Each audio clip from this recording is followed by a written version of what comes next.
How you doing? I'm very well, thank you. Very well. Congratulations on the film. Sandra Bullock was here, I don't know, a couple of weeks ago, a week ago. Gosh, she's nice, She's isn't an she? incredible lady. Yeah. And did you guys get along, I guess? And in fact, you know, the film is supposed to be in Alaska, some of it. But she said it was actually shot somewhere else. Was it? Massachusetts, yes. Massachusetts, yeah. Which is, a natural jump. Yeah. Yeah. And how were you ever in Alaska to shoot the film? I've never set foot on Alaskan soil. Well, you and I have that in common. Yes. I won't. Yeah. I won't be going there either. No. Tell folks about yourself. Where are you from, and about your family? Well, I'm from Vancouver, British Columbia, beautiful city. Stunning, great. Yeah. I'm the youngest of 4 boys. My father was a police officer. My older brother is a Royal Canadian Mounted Policeman. Wow, that's pretty cool. Yes, it is cool. It's a tough crowd to grow up around. There's that, you know. Did they hope that you would follow in your father and your brother's footsteps? Well, I think there was some idea that I might do that, but you know, I wanted to perform. I wanted to be an actor, and you know, in that household, that was tantamount to joining the Royal Canadian Ballet. So, you know, my brothers would, you know, routinely, you know, open doors with my face. That's the house I grew up in, basically. So, you know. The doorknob is broken. Let me use your face. Yes, let's just, Was a lot of roughhousing you and the brothers, is what you're saying? It was, you know, it's tough to call it rough. It was like borderline homicide, really, in that. Yeah. But they, you know, they're all great guys. But at a young age, you know, you take a lot of lumps in that house. That's for sure. And also, I think what I know about you, at a young age, you actually left home. Is that right? You had to go to Florida. Not as a runaway. No. But no, I mean, I have like a stick and a handkerchief. And ran off. I went. Yes. I was a hobo for several years. No, I left. Yeah, I basically there was I failed high school drama in the 8th grade, but and then a television show came to town, and they were going to doing a cattle call, which means anyone can go. Sure. But they also asked every high school to pick their 4 best drama students. Naturally, I wasn't one of them. Right. But I decided to go anyway, and somehow miraculously I got the job. And really, my motivation for doing this was just to get out of the house. Yeah. For your life. For my life, yeah. Self-protection. So, off to Florida I went, and it was this show on the Nickelodeon network. How old are you? Do you say? At this point, I'm 13. 13 years old, and you're coming from Vancouver all the way down to Orlando in Florida. Yes. And now your folks didn't move, I guess. Did they can't come with you? No, my folks both work. I think they were quite happy to see me go.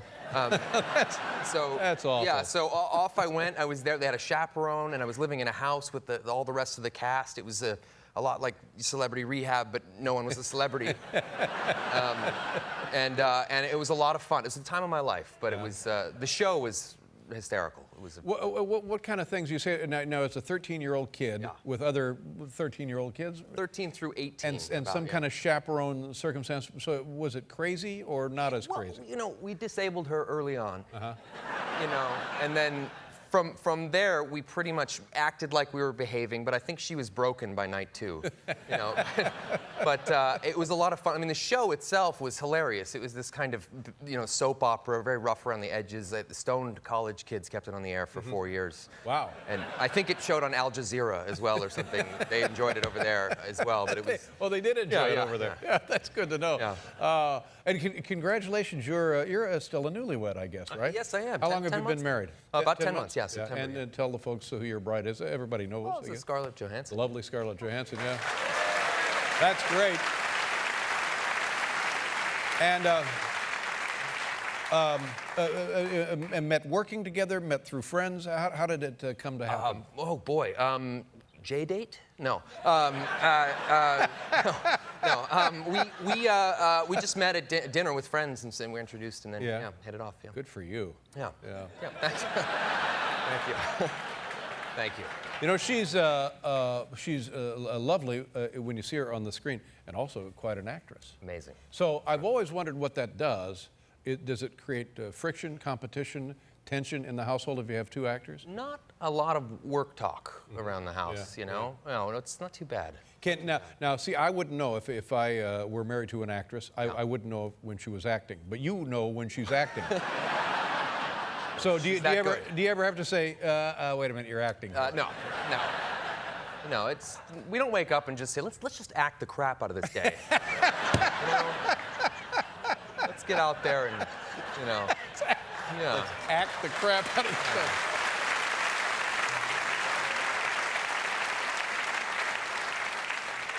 Now, I'm told that this has something to do with the wedding, and I'm going to hold these up and you can explain this to us, Ryan.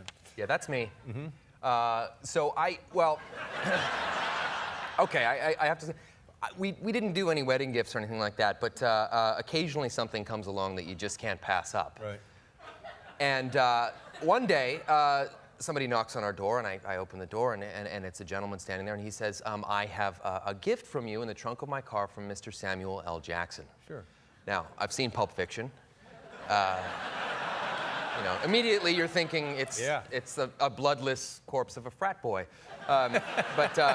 No, he comes back from the trunk and he brings this square box, and it's humming to an insane degree. And he tells me that there are 10,000 bees in here, and Mr. Jackson would like you to have this beehive. Wow. So I said, I guess we'll be putting that in the backyard. Yeah. And he says yes. So he hands me a couple of beekeeping outfits, a lifetime subscription to the American Beekeeper's Journal. And well, that alone would have been a great gift. Amazing. Amazing read. You don't need the rest of the stuff, really. I read it for the articles. Cover to cover. Yeah, sure you do. Yeah. And then here you are again. Yeah, so then, you know, the next thing I know, I'm making honey. Yeah. And what's fantastic about this is that, you know, it's actually a great security system because, you know, a lot of people, you know, some people are afraid of alarms, some people aren't, some people are afraid of guard dogs, some people aren't, but I don't know anyone who's not afraid of, you know, terrible swarms of bees. Guard bees on premises. Yes. Now, it looks to me like you're fairly active with the hive and stuff, but when I was a kid, my dad had bees also. And occasionally they would, I guess they do this routinely or in some kind of cycle, they swarm, they leave the hive and swarm. And then you, as the owner, have to go someplace crazy and lure back this giant... You gotta smoke them. Yeah, they give you, we got a smoker with this, yes? There you go. That's right. Yeah. Are you gonna finish smoking that bee and come to bed? Yeah, that's my life. Yeah, the stinger keeps it, yeah. Yeah, and you smoke them out, and then you know they get very relaxed when you smoke them out. You know,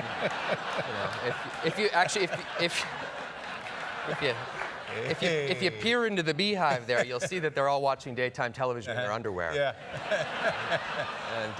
And that's when you pull out the thing, and then you brush some of the bees off, you scrape out the honey, and then you put it in a jar. Now, have you harvested honey so far? One jar so far, yes. Yeah, but it's tremendous, isn't it? It's tremendous, but it's a terrifying experience because, you know, you go home, you go back up to the house, you know, and to bed that night, and you're just thinking, like, what if these guys just decide to freak out in that hive and come and take me? Yeah. You know, so you're lying in bed, you're sleeping in the outfit, the beekeeping suit, and you have to sleep in it. It's very sexy, Dave. Oh, boy, I didn't realize. Very sexy. But do you get it where they come in the neat little, kind of little comb containers with the wax? You pull out the slat, and it's a big honeycomb, yeah. Wow, I don't want to put any pressure on you, but I'd like to have some of that.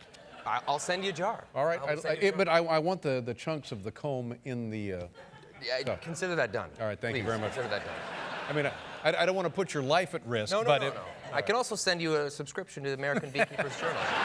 I got one. I got it. Now, here's a nice film. It opens Friday. It's called The Proposal. And you know when they say, oh, this they didn't have but this one you do. The chemistry. Yeah. The chemistry between you and Sandra Bullock is there from frame one, Yeah. and it only increases and makes you happy as the film goes on. Yeah, it's rare. It's one of the few magical components left in Hollywood. You can't manufacture chemistry. It's there, it's not. It's either there or it's not there. That's right. And the ticket holder going in doesn't know. Yeah. But I can take it from me. I've seen the film. It's there. But now this brings up another question. Yes. Oh, God. Say you're watching a film that your wife has made, and there's chemistry between your wife and her co-star. What does that do to you? You know, mainly the awkward moment is ridden out on talk shows like right now. Right. Okay. I don't know. Well, I do what I can. Thank you. Thank you. It's fine. It's fine. Yeah. It's fine. You'll always have the bees. Yes. Oh my God! Look at this. There's your American beekeeper. Holy God! Honestly, whose body did they put your head on? That is Regis Philbin. You go to a photo shoot, you have one cocktail, the next thing you know, you're in a snorkel, a mask, a Yeah, couple but it's of all for charity. floaties. Yeah, that's great. Well, give my best to your wife, and I don't think you will. Nice. Anyway, good luck with the film, Orion. Great pleasure to meet you. I hope you come back. Good luck with the bees as well.